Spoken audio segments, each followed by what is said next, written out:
Écouter Yann Arthus, c'est bien, mais le voir, c'est tellement mieux. Cher ami, bonjour, tu l'as reconnu, nous sommes au studio AXO comme à l'accoutumée avec le matériel habituel.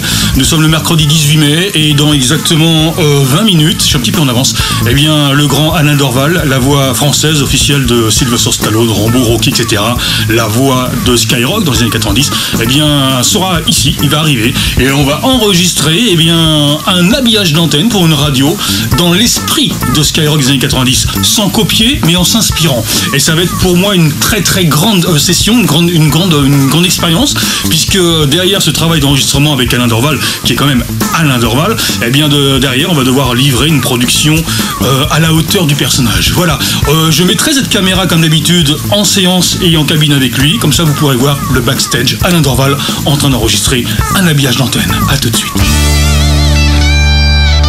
Yann Arthus est le seul à vous montrer ce que les autres vous cachent. La guerre de sécession est le reflet d'un antagonisme profond entre le nord des États-Unis, dont la société est déjà marquée par le capitalisme industriel et financier, et le sud, dont la société est beaucoup plus agraire, fondée sur le commerce du tabac, puis du coton. Présentée comme la cause première de la guerre, l'abolition de l'esclavage est loin d'en être la raison essentielle. Sur 1 800 000 familles blanches, le Sud ne compte que 380 000 familles propriétaires d'esclaves. Le but principal d'Abraham Lincoln est d'empêcher la sécession du Sud, véritables États souverains jusque-là, et d'imposer le modèle industriel nordiste. Ouais, c'est pas mal ça, continue à me le faire vraiment très movie, très drama, je te raconte une histoire. C'est anti-Yankee, qu'est-ce qui a écrit ça? Bah, c'est moi, pardi. Il y a des conneries dedans, hein. Tu plaisantes, c'est super orienté politiquement parlant. Mais c'est vrai qu'une des causes de l'abolition de l'esclavage, c'est que les nordistes trouvaient que ça coûtait trop cher. Carrément, ouais. Ça, on le dit pas souvent. Mais justement, c'est le but du documentaire. C'était pas par grandeur d'âme. Bah, évidemment qu'ils en avaient rien à foutre de la cause des blacks. Tu connais l'histoire de John Brown? Non, pas entièrement, parce que je suis pas encore rendu là dans mes recherches. Hein? Non, pas entièrement, vas-y, raconte. Tu connais pas? Bah non, vas-y. Bah, c'est un abolitionniste. Ah, ça je sais quand même.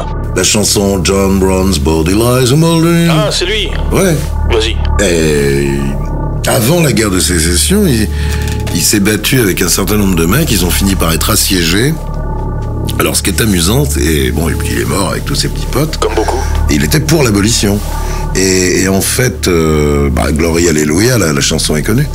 Et il y a un film, j'ai trouvé ça un jour, en DVD, avec Errol Flynn. Errol Flynn? Ouais. Ah bah oui, mais je suis un passionné d'Errol Flynn. Je crois qu'il y a Olivia de Havilland dedans aussi.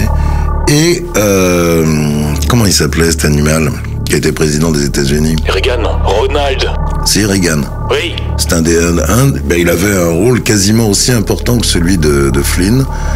Reagan, dans l'histoire, on sent qu'il va devenir le nordiste et que Flynn va devenir le sudiste. Bon, il était jeune. Non, il avait un rôle important, il était pas mauvais du tout d'ailleurs. Ça a jamais été un grand acteur quand même. Peut-être mieux qu'en tant que président, mais enfin ça c'est une autre chose. Mais à mon avis, ça va être un film d'après-guerre, genre dans les années 50, hein, à vérifier quand même. Non, je sais plus comment ça s'appelle ce film. Bienvenue chez Harris Media.